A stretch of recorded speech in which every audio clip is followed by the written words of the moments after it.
How many of you have resolved to get more movement in your life?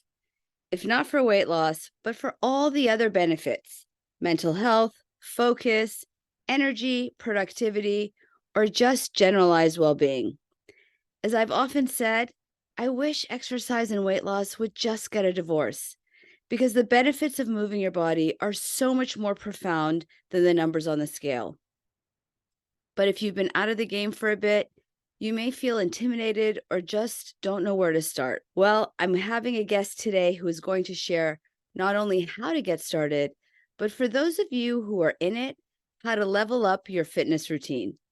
Meet Dylan Conrad.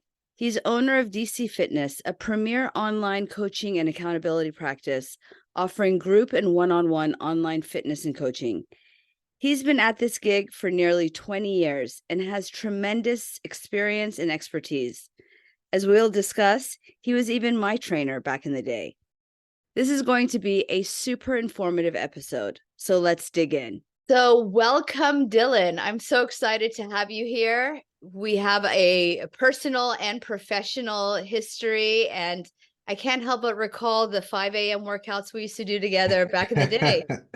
Yeah, I can remember those very vividly. Thank you so much for having me on. And yeah, we go back, I think what, 10, what are we, 2023? So maybe 5, 7 years, 5 a.m. workouts. Good Yeah. times. It really was a long while. Well, you definitely have a lot of knowledge, experience, and expertise. So I'm super glad to have you on the podcast to share all of that. But first, tell us a little bit about what got you here. I know you have a personal story around it. Yeah, so what got me here all the way to this podcast. Yeah, again, thanks so much for having me on. I'm really honored to be on here. I've been following you forever, and it's really cool that someone so science-based and such a leader in the field would have me on. So thank you. But yeah, so for me, I've been coaching for about 16 years now, I think. I started in college, but this kind of goes back before college. I was really into athletics. I was a little overweight, and I realized I can put in work and actually transform my mind and my body. And I thought it was really cool. And I was a subpar athlete, but then I started training in the off season and became better. So that was really my first introduction, oh, okay, I can change some stuff. I have control over this. This is cool. And then so fast forward college, I was studying kinesiology. I was going to do pre-physical therapy. I had started actually a personal training job at school, Cal Poly San Luis Obispo, go Mustangs, full plug. Yeah, so I was training there. I loved it. I moved back home to the Valley, Los Angeles area from over here, and I started working at the Equinox over here. And I never really thought I was just like, oh, I'm just going to take a year off and go to physical therapy school. And then I just fell deeper and deeper and loved it, realized I could really make a profession out of it. And I'm just really passionate, I'm sure as you are, just about helping people. It's just the most fun. It just kind of gets me up in the morning. And so I opened a gym, did personal training, opened my own gym in Brentwood. That's where our 5 a.m. torture sessions took place. And then I closed the gym down during the pandemic, and I'm just operate completely online now. So that's kind of how we got here. I like that you mentioned that you had that you were kind of overweight, and so Yeah. that's often an intention to get physically active. And I remember personally growing up, that was the only reason that I exercised regularly, was because of my concerns about my body.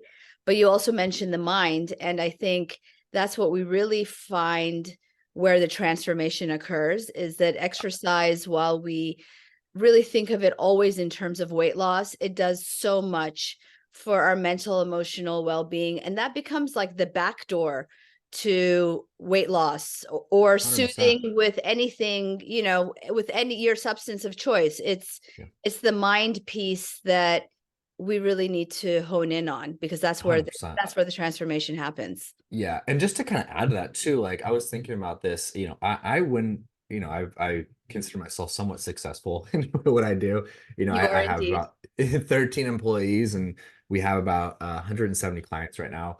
But, I think I wouldn't be good at what I do in terms of profession if I never got into fitness and nutrition, because that really just taught me the life skills and that mindset of preparing and having systems and structure in place, and that really created the ability for me to kind of like, I guess, scale that in a sense, because now it's kind of like systematized in me and kind of second nature. But yeah, I agree with you to kind of bring it all back. Yeah, it's all mindset, 100%. So much more that what we gain is so much more than the numbers on the scale. Yeah. So it is the new year. And of Mhm. course, a lot of intention setting around exercise and getting physically active and bringing movement into our lives. But a lot of people have not done it for a long while. And there is this kind of intimidation around getting started. So I would love if you could offer some insight into how do we get started if we've been, out of the game for some time, and how do we address that feeling of fear and intimidation that often comes along with that? Yeah, I think there's a lot of fear and intimidation of either like, oh, I'm starting this and I haven't done it for a while, or I've done this so many times in the past and like given up so many times that there's like a why would I even start this in the first place? And I think first and foremost, just know that it's like it's normal to feel that way. It's normal to feel intimidated. It's normal to feel like I just don't want to do this. And I think, the reason that we kind of make all these attempts and fall off, there's a lot of reasons, but I think the biggest one is what we're doing isn't really sustainable. We're kind of like, I think as Americans, we really just want everything we want it now. So we want to do everything at once. And instead of diving in fully, what I always coach my clients on is we just start with like one really small habit. And when you look at like the science of habit formation, all the research is pointing towards if we focus on just one variable at a time, we'll have like a 70% or higher success rate. And if we're focused on two or three things, two or three changes, we're going to have like a 5% success rate or less, right? And so it's really just like I encourage everyone listening to this to really think, and I know how hard this is, so I get it, but think like really long term. What are the habits of someone who's where you want to be in terms of like your nutrition and your exercise and your lifestyle, like time to go to sleep, and kind of just reverse engineer and start with something like so small. And that first habit you set up, you really just want to think of something that's so small it's almost laughable. Like if someone's like, yeah, 64 ounces of water, you're like, that's it? Like that's the kind of reaction you want to how easy that first habit's going to be. And it doesn't even have to be exercise at first. Like on one of my clients, like we want to get the systems in place, right? We want to make sure they are getting enough sleep first. We want to make sure they're taking the right supplements. We want to make sure there's all these like little easy wins we can get before we even hop into exercise. And so kind of just like this one habit at a time approach really kind of extends things that makes it more organic and feels a lot less like rushed. And you really, this way you focus a lot more on the process because I've realized when myself and my clients focus on the end result, we always fail. But when we're focused on like the actual process of just getting these habits done, these daily wins, getting these systems together, a lot higher success rate and just a lot less like anxiety over it and a lot less like Right. BS. It's like it's not sexy, but it's so practical and true. I feel like there's even in me when I hear this, there's a slight aversion because I want big, I want Yeah. big gains. But I think it's important to your point to look at what would happen in a year if we didn't start small. What happened last year? What happened the year before? Because these intentions are not new. Oftentimes we've made this intention year and year again. And the reality is that had we really gone small a year ago, 2 years ago, we would have been where we're at. And this is not about being upset or not forgiving of not having started, but then taking that with a beginner's mindset and recognizing, okay, in this moment, if we can really just discipline ourselves around that unsexy proposition, right? Yeah. To Yeah. start small, that a year from now, you really will see the massive impact that you're looking for. And I also want to reiterate something else that you said, which is be afraid and do it anyway. I mean, that's something that I use in so many of my professional ventures. It's scary to do something new, but you could Yeah. acknowledge that, know that it's, to your point, normal, common, human experience, and yet you can do it anyway. Yeah, 100%. It's just like, I think with there's so many parallels in like how we do fitness and how we do nutrition to actual life. And if you're someone who really wants to get more out of life, this can be kind of that like vehicle for you, really getting good and trying these things. If going to the gym scares you, or if going to like a group fitness scares you, or just the whole process just is like really intimidating. If you can accomplish that, like imagine how empowered you're going to feel. Imagine how that accomplishment was going to make you feel, and that confidence into other areas of your life, professionally, relationship wise, whatever it is. So Right. that's why it's funny because like I always felt like this is kind of a Trojan horse, like fitness and nutrition, for just getting more out of life. Because if you can kind of master this area, you can really do anything. Like you can get so structured and realize like, because this stuff, yeah, it can be hard, but once you achieve that and you get to the next level, it's like, oh, okay, I just did that. Like I'm definitely capable of more. It's like many things, it's like that throwing the stone in the pond and the ripple effect. I love that ripple. So okay, let's say we buy into the small changes and we get started.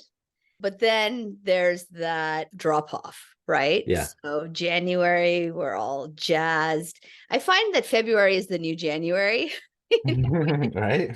Kind We of have is. this, like, there's a little bit of a lag these days. We need to kind of get our mind into place. But Yeah. invariably, somewhere along the way, motivation wanes and there's a drop off. And so, what is your guidance and what are your tips on how to maintain motivation? And also, if you could speak to, I find that people want that feeling of excitement all the time. And Hmm. like it just doesn't happen, right? It doesn't No. happen in our workout, it doesn't happen in our relationships, right? Yeah. There's a time where things just become like humdrum. Yeah. What do we do in that moment when that motivation wanes and the inertia sets in? Know that, first of all, that's a really good thing. Like when that motivation ends, because what that motivation does a lot of times, yeah, it gets us started, but it kind of gets us what I call like being too cute. Like we try to do way too much at once. You know, you were talking about boredom. It's supposed to be boring. Like it's good. If it's boring, that means that we get to focus on the habits instead of the motivation. Because motivation isn't linear. Like it's up, it's down, it's sideways. And right now you might have the intention of starting, but you have like zero motivation. That's fine too. That's actually really good because now we get to look back and say, okay, what are these habits that we're trying to, what are we trying to achieve here? And then we can just systematize it. I brought up the example of water earlier today, but like, okay, 64 ounces. Okay, let me go on Amazon right now and get a 64-ounce bottle of water. And just every single night, I'm gonna set an alarm on my phone and say, I'm gonna refill that water bottle every single night. And then you're just making it so it's not even Did it, by like the you don't. way. I bought like the my 115th water bottle. Let's go. I thought you were gonna say 115-gallon. I'm like, you're drinking like a whole Oh, gallon we of, got a of water. lot of water bottles. Yeah. Yeah. But I feel like, just kind of like that, it's such a good, that's when I get most excited to work with people, when that motivation wanes off, because then we get to really just go hard on the habits and just go on this hard on like the unsexy stuff and just like looking at all the data weekly, looking at all the habits weekly, stacking wins, stacking new habits.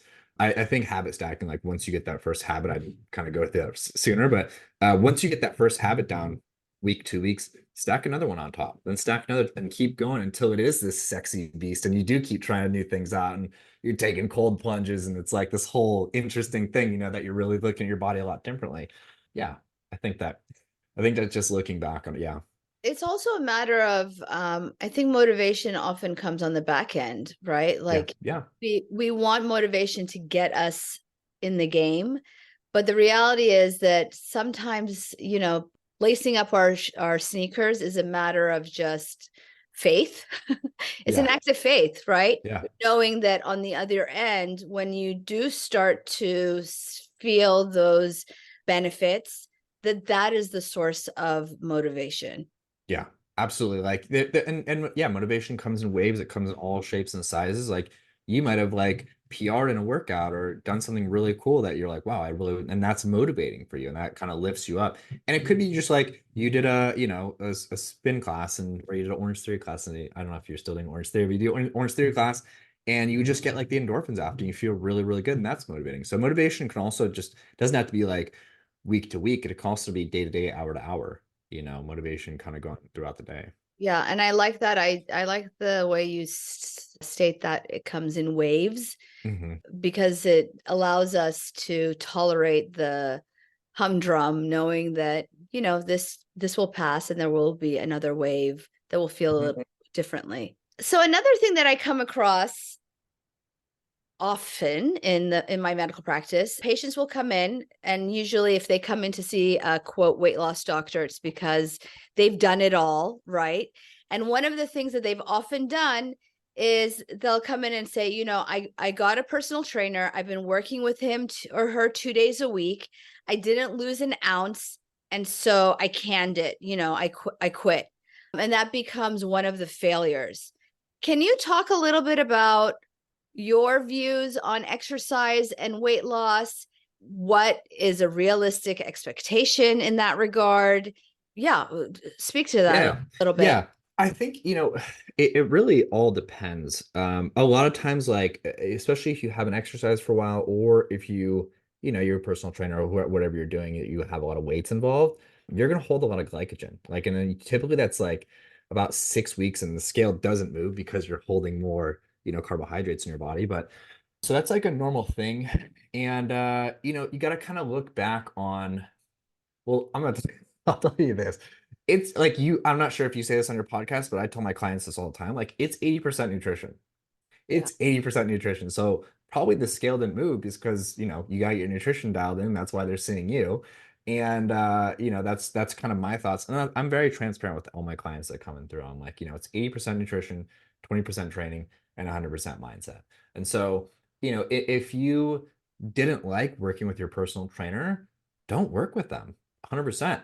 Find something that's sustainable. And what is sustainability? Sustainability is something that's realistic and it's something that's enjoyable, right? And so that can even be walking. It can even be, going to a workout class. That could be playing a sport. It's really about finding like what you actually enjoy and then working with someone like Adrian on the nutrition part that's actually going to move the needle and kind of get those results. But it really does depend on a lot of different factors in terms of if you were working with someone like Adrian or nutritionist or weight loss doctor and you were exercising at the same time, then it's like, okay, this is kind of like normal. Let's start looking at other markers. Let's start looking at your body composition. Like, you guys still use the in body there? Yes, we do.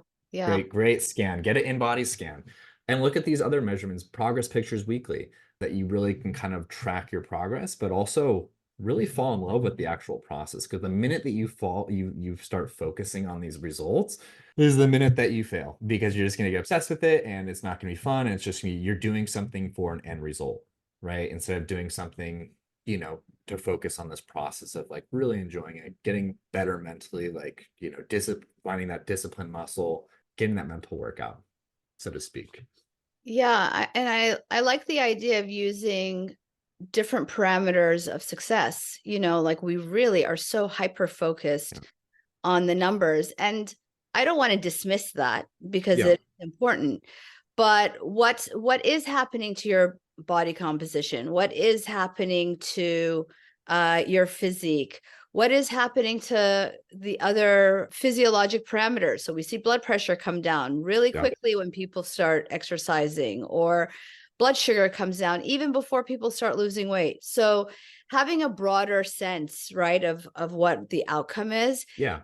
And then I also want to address this, like the nutrition and the exercise, because it is true that it is, I would say, even 90% nutrition Yeah. in terms of like the weight loss piece, Hmm. right? But that doesn't mean, I think when people hear that, then the response is, then why should I exercise? If it's 90% nutrition, why should I exercise? And there's so many reasons, right? Like preserving body composition, maintaining your metabolism, preventing weight regain. Those are all important, right? It's also, I think, important to acknowledge what we do in our minds when we start exercising. We start to like, do you find that your clients will talk about like trading, like, because I exercise, then I deserve this, or I exercise and so they justify maybe high calorie shakes or Hmm. high calorie. It's a matter of like not using that as an excuse for working off a heavy meal or as an excuse for having a heavy meal. It's really using these things as separate containers, Hmm. as separate tools that can work together. And before I let you speak on that, I'll just say that there was this article that was published in the JAMA a couple of years ago, the Journal of American Medical Association, that showed that trackers were actually causing people to gain weight, that they Hmm. were that we shouldn't be using these calorie trackers or actually exercise trackers. Mm. And one of the reasons why was because people would look at the tracker that often inflates the calorie burnage, right? Like Yeah. you look at your tracker and you're like, oh my God, I lost 3,000 calories, which is super hyperinflated, but Yeah. then would use that information to justify unhealthy behaviors. Hmm. So that's, it does come back to mindset, right? Yeah, Like 100%. these different Yeah. factors in It's mind. all, yeah, it's all human behavior. Like at the end of the day, like that's why I love this, what I do. I'm sure you love what you do. It's because like human behavior will break any system that you put in place. And so it's so fun to just figure out, okay, how can we just like reorganize this and humanize it so this person can actually have success on it? Was did you want me to speak on something, by the way? Well, I mean, are you asking me to recall what I asked you? That's like a very big ask. No, not everything. Yeah, I guess maybe you could just break down. Yeah, Yeah, jog my memory. well, I was just talking about this whole concept of like, well, maybe you can speak to this whole concept of like I deserve tit it. for tat, like, Yeah, yeah. oh, because I burned, then I do this. And can you also speak to the calorie burnage? Because that's something that I feel like Oh people my they goodness. see these numbers on the tracker Yeah. and it feels like the Bible. Shut your trackers off.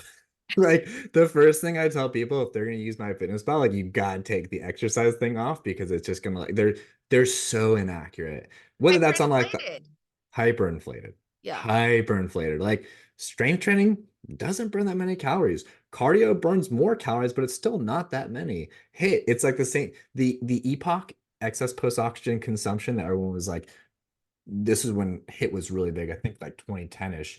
They were saying, oh, because you can't get all the oxygen during your workout, the rest of the day you have all this excess oxygen to make up, and that's going to boost your metabolism. It's not that much. And actually, even the muscle versus fat thing, like muscle is more metabolically active, but not that much. It's like barely. So all these factors and these trackers, like we kind of have to ignore because first of all, they're hyperinflated, and they're kind of like putting us in that mindset like you were talking about. Okay, because I did burn more, I'm gonna eat more. That I'm gonna do this because I did this. You gotta understand, like you're not punishing yourself for exercising. Like it's not a punishment. Like it's a get to. Like you get to exercise. There's so many people in this world who don't get to exercise for whatever reason, and a lot of obviously we're guessing your listeners are in America, like you look at other countries, like they don't have the resources and the podcasts and all this stuff that they can learn all this information to change themselves and to better themselves, and we do. So it's really like it's a get to. It's not a have to. It's not like you're punishing your body so you can reward your body with like extra food at night. It's I kind know of that people like I know that people are going to listen to this and be like, yeah, yeah, yeah, I get to. I'm so privileged. But I'll tell you when I really find that it hits home is even in my patients who don't report loving exercise, when there's like a meniscal tear or there's, a rotator cuff injury, it's like when it's taken away from us, and sadly, this is, human yeah, nature, that's when we're like, wow, yeah, that really was a gift. yeah, And so if we could turn that light on before it's taken away, it's so important and yeah. so valuable. You mentioned cardio and strength training, so that's a great segue. Can you Mhm. talk a little bit about that? Because a lot of times people are like, okay, I'm all in, but I don't know what to do. Do I do cardio? Do I do strength training? How much of each? How much is enough? What do you recommend? How do you break it down? Yeah, I always, I would say like, first of all, I look at like each person. I'm like, okay, what do you actually like to do? What do you feel like is realistic? And I kind of start from there. So if someone's like, oh, I love running. It's like, okay, we'll start with running. I just want to get you small wins. I want to get you into the motivation, momentum, all that stuff, right? But if I had like a robot and they're like, I'll just do whatever you tell me to do, like, I don't care. I would say strength training just because you want to kind of have that as your base because there are so many benefits to strength training and having the cardiovascular component kind of stacked on top of that. And now, how do I want to organize that? What should my workout sessions look? First thing is just like you're talking like a meniscal tear, like you don't want to get injured. That's like the last thing you want. So you would start with every session with some foam rolling. You can look at videos on YouTube. It's very easy. You can get one on Amazon for like 10 bucks. Most gyms have them. Getting some stretching, anything is better than nothing. And then from there, you can get into your strength training. If you're new, like using the machines, there's nothing wrong with that. There's nothing wrong with using machines. Like you're still going to get strength benefit, bone density benefit, like a lot of different benefits from using machines. Obviously, as you get good at machines and you kind of master it, or if you have experience working with a trainer, group fitness, all that, and you kind of know the motions, then you can do some more functional training like squats, deadlifts, push-ups, all that stuff.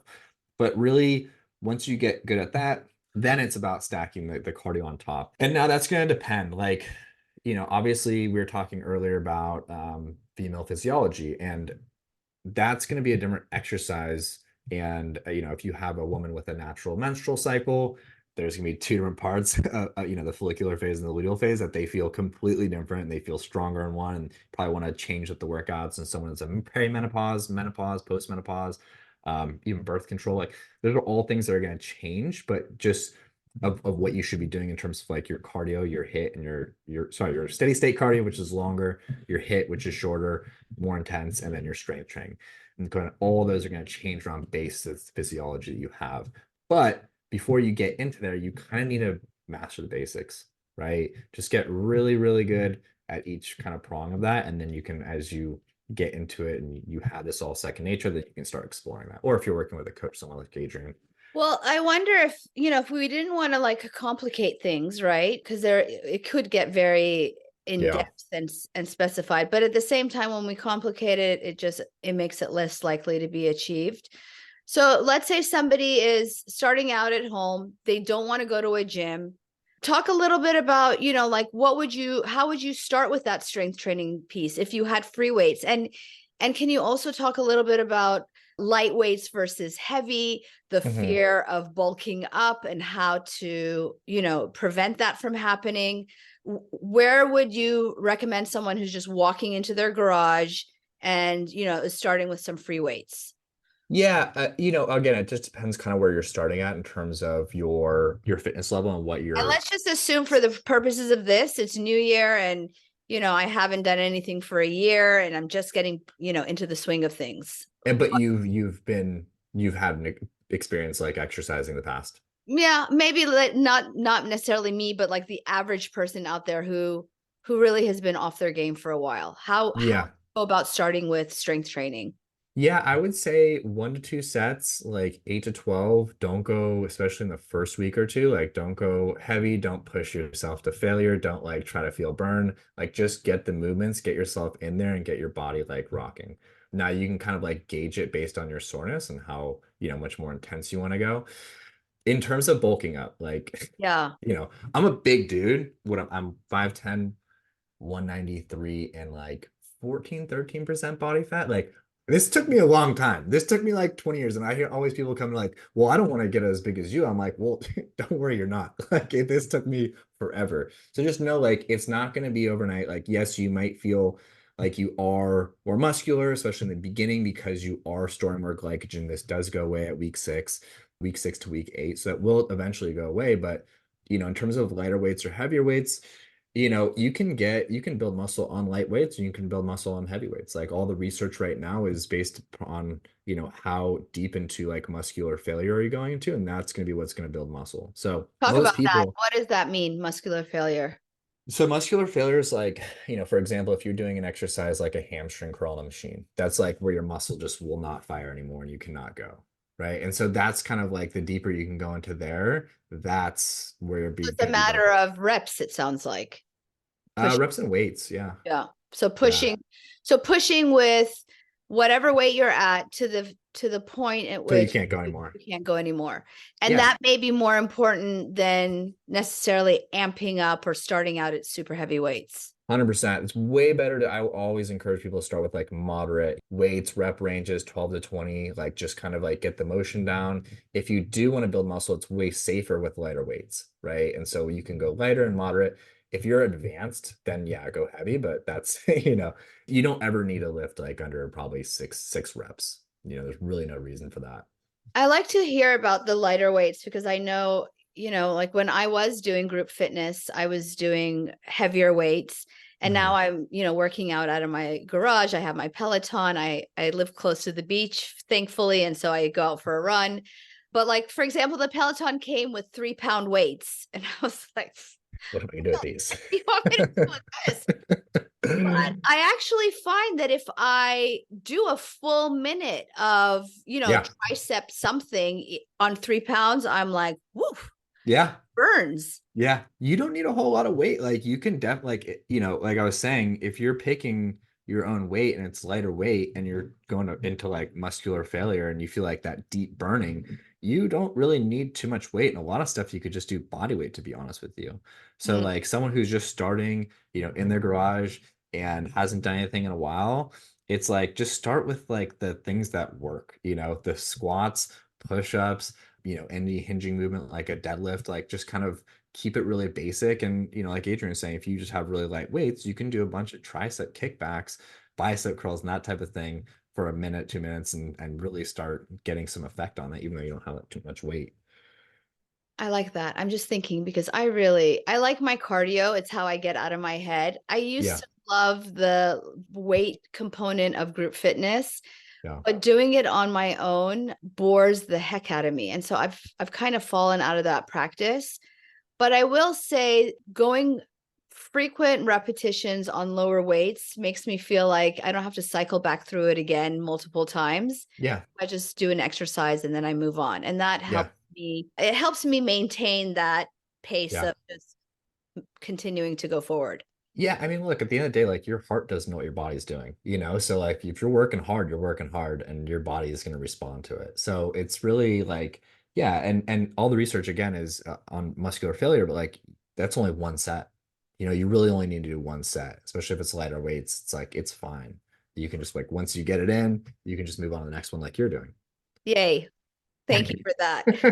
Well, you're clear. I'm gonna pat myself on the back. So let's say we get started and a lot of times people will get in the groove of a regimen or a routine and then they're doing that thing over and over again. They're going to Soul Cycle, 3 times a week over and over Yeah. again. They're doing so there's a lot of repetition, Hmm. but then our bodies can get efficient at doing that same thing and then we find that we're kind of stagnant. So Yeah. is that a thing? Like Yeah. 100%. and so how do we switch it up? How do you recommend maintaining that sense of gains? Yeah,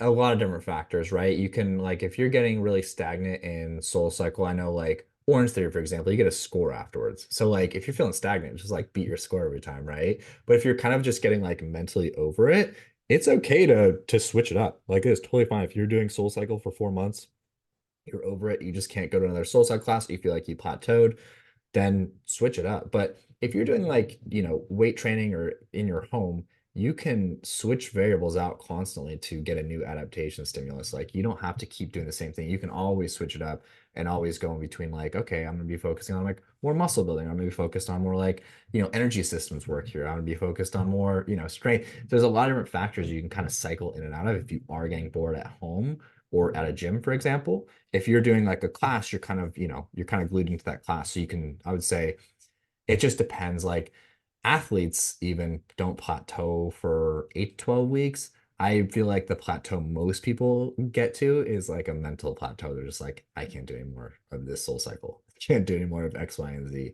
So it's like noticing that and a lot of times it does decrease your intensity, which obviously will, not, you won't see any results anymore. You won't see any more new gains, like Adrian was saying. So yeah, at that point, yeah, definitely switch it out. Like don't just feel like you need to stick to something, just stick to something because signed up for it. I mean, I think a lot of times what happens is it's not even a matter of feeling bored or like you have to stick to it, but it's more of this is what I'm doing and it's great and they enjoy it or they're in that Mhm. routine, but then they're not seeing 6 months or a year out. They're not seeing the changes physiologically. Yeah.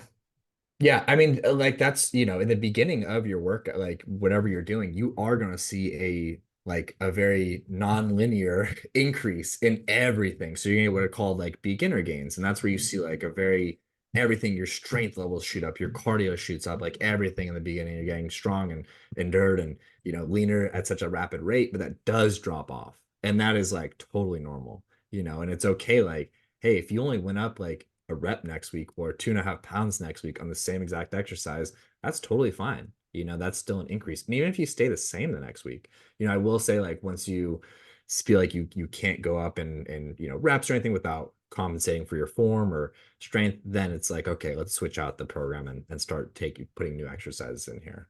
It does sound like it's a matter to some degree of just managing your expectations, what you're going to see. There is going to be a plateau or a steady state before your next thing. Yeah. And it depends what your program looks like, how you set your own program up. And so, for example, if you're doing a class, you're kind of just like you're at the helm of the instructor and whoever the instructor is, and then mixing it up, right? And you are going to hit a plateau because you're basically doing the same thing week after week. But if you're working out on your own or working at home, at a gym, then you can break through plateaus easy because you have full control over your workout, routine. So I say like create one 2 to 4 weeks at least, and I would say only 2 weeks just because you might get bored of it, of the same routine is kind of what you should be aiming for.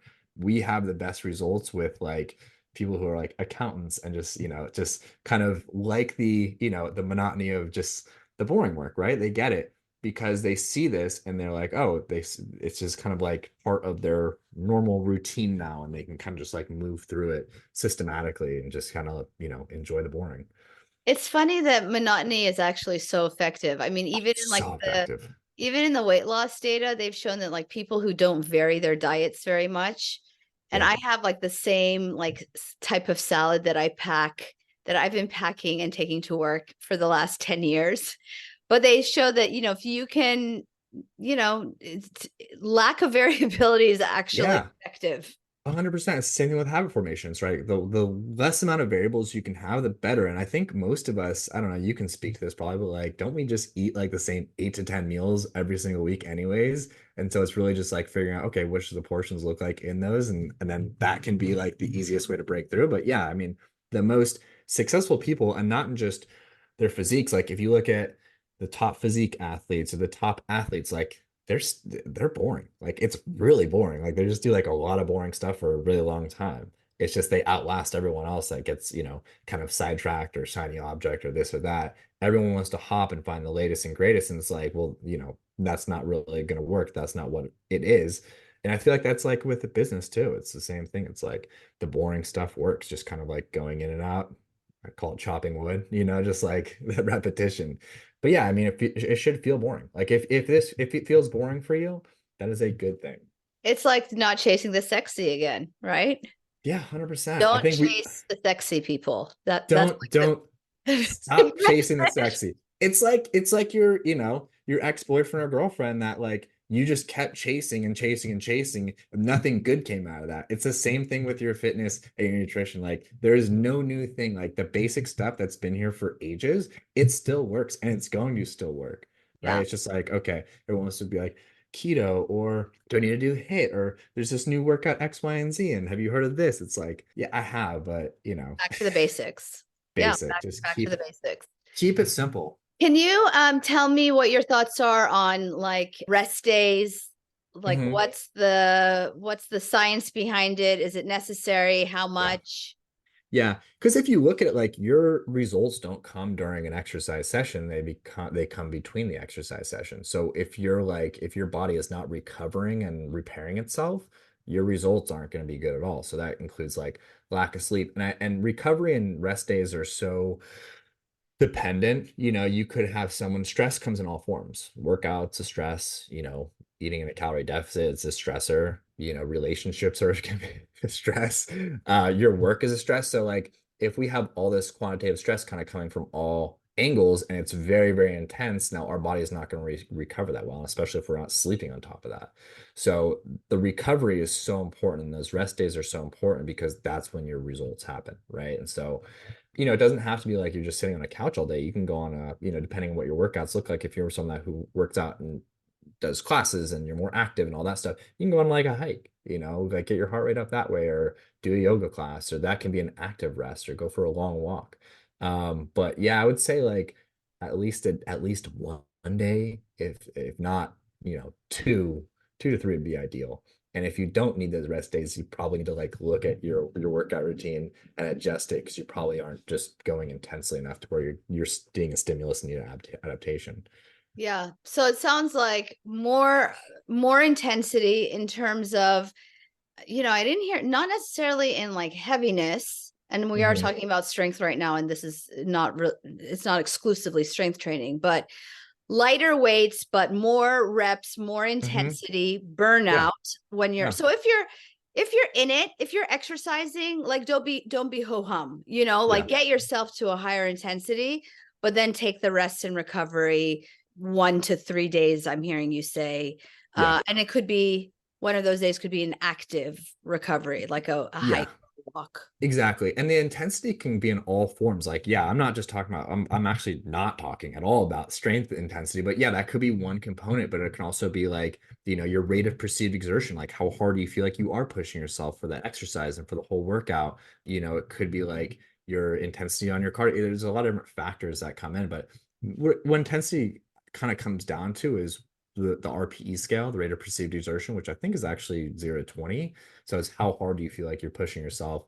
20 being like, oh my God, there's like Freddy Krueger chasing me. It's like a 20 out of 20. And then zero Love being like, Freddy I'm not, Krueger back in the day. I'm asleep. Yeah, right.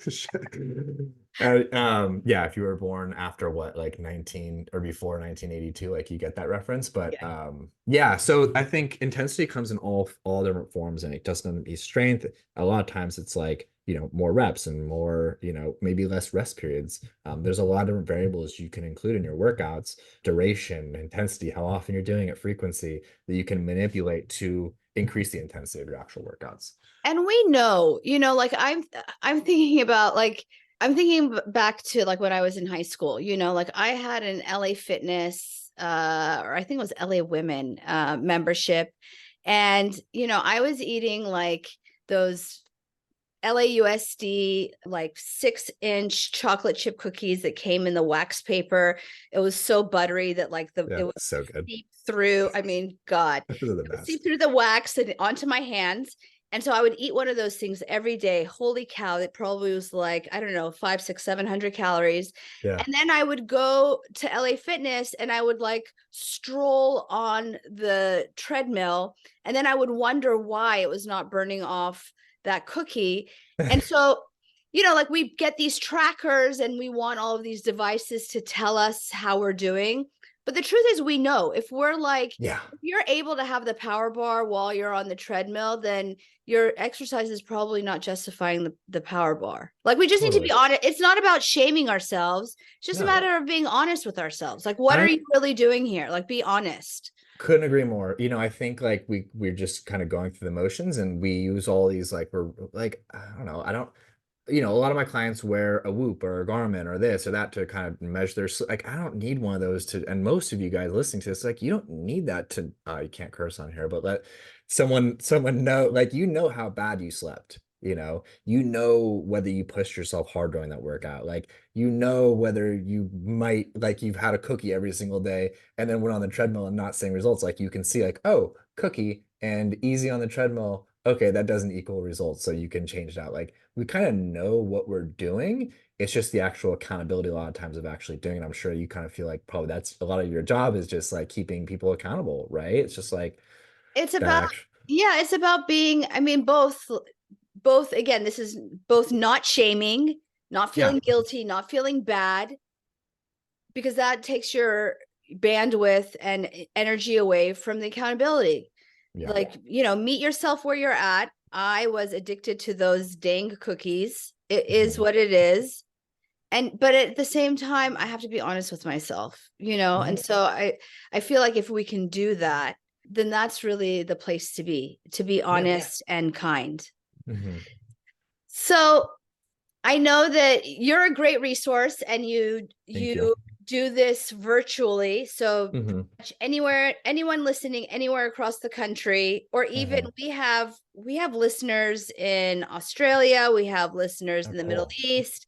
So where can people find you if they are interested in learning more and working with you? Yeah. Well, first of all, everyone in the Middle East and in Australia, I'm really sorry for just putting like, well, we're in America. Like I kept saying that. I was like, okay, I probably should have asked Adrian what the the But breakdown. but So I the apologize for that.